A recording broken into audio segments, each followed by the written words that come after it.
Assalamualaikum warahmatullahi wabarakatuh. Halo semuanya. Jadi perkenalkan saya Fadia dengan NPM 20.033 pada mata kuliah Kode Etik.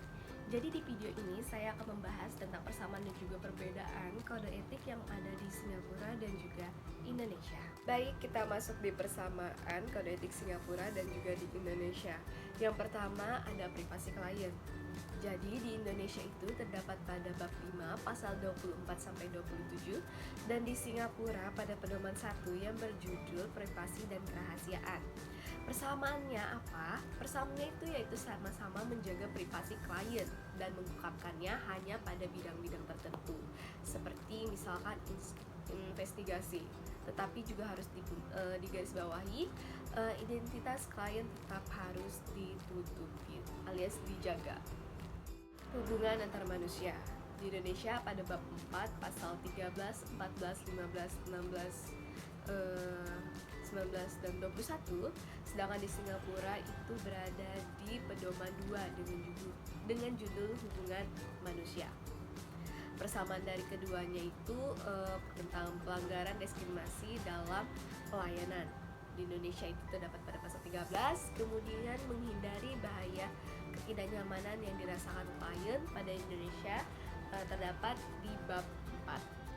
Selanjutnya ada asesmen. Indonesia dan Singapura sama-sama membahas mengenai asesmen yang dilakukan oleh psikolog dan semuanya harus diperhatikan dan dipenuhi. Selain itu juga membahas mengenai informed consent, itu ada tekniknya, teknik-teknik ketika kita memberikan terapi.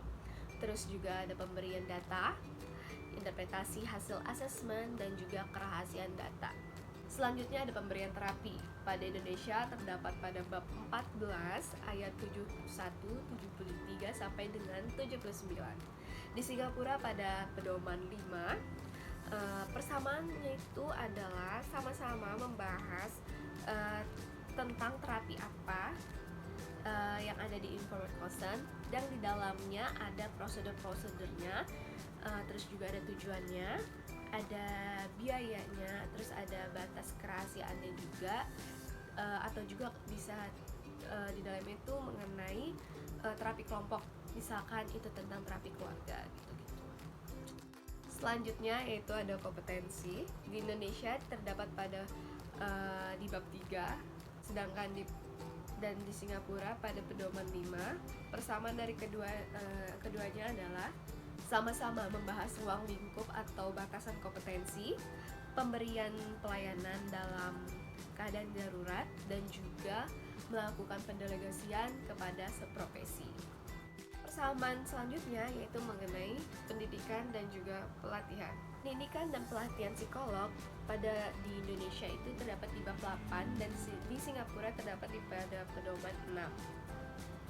Persamaannya yaitu sama-sama mengenai penjabaran dan juga pengembangan program pelatihan, kemudian ada keterbukaan informasi peserta, penilaian kinerja peserta, dan juga supervisor.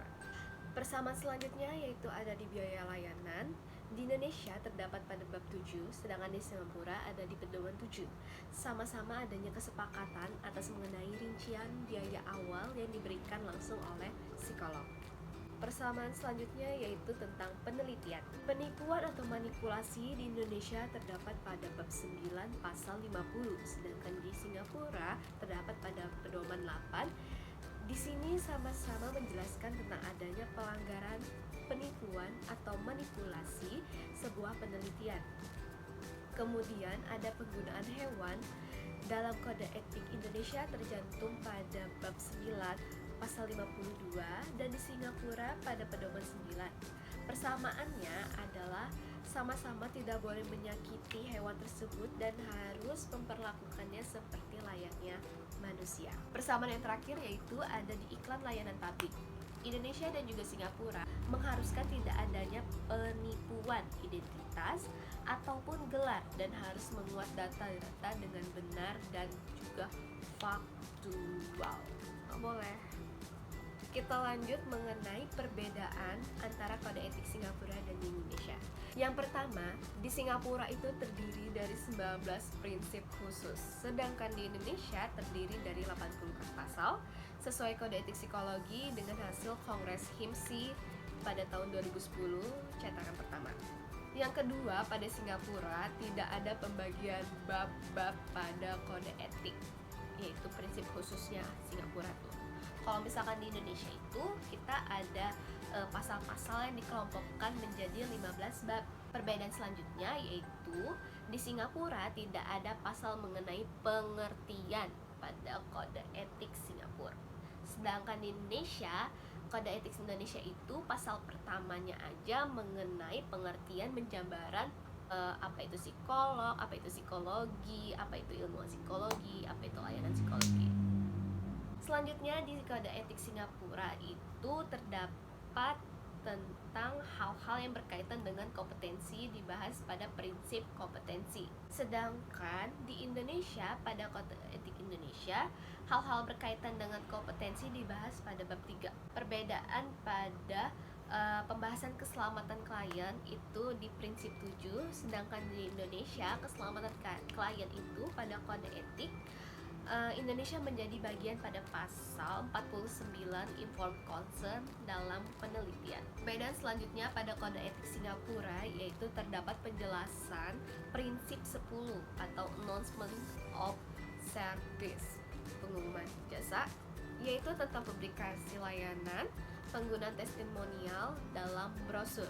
Sedangkan di Indonesia pada kode etik Indonesia pengumuman jasa terdapat pada bab 6 yaitu iklan dan pernyataan publik, yang mana dalam bab tersebut terdiri dari beberapa pasal yang membahas tentang pengumuman atau publikasi jasa.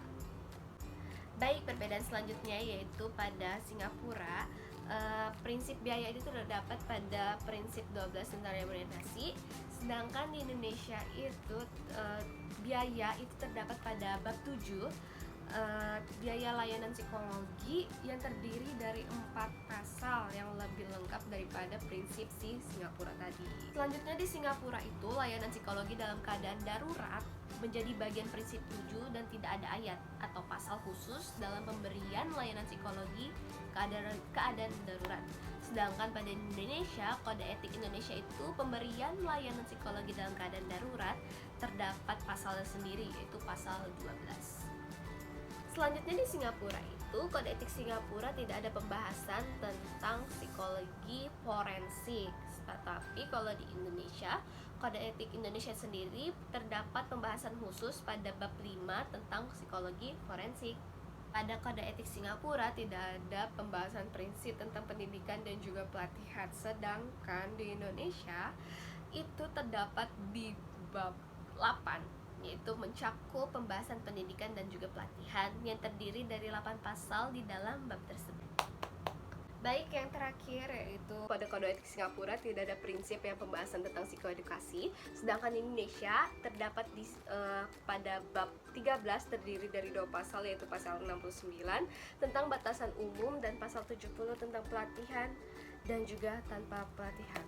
Oke teman-teman, mungkin itu aja persamaan dan juga perbedaan kode etik yang ada di Singapura dan di Indonesia.